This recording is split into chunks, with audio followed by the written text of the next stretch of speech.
Vallahi dağ yıkılıyor. İçine girmeyin. Aşağı inin kızım, burayı iyi zıplıyor. Çocuklarınızı giyin.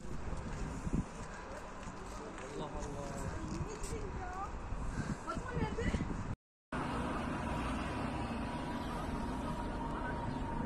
Yılanlı Dağı'nın vaziyeti.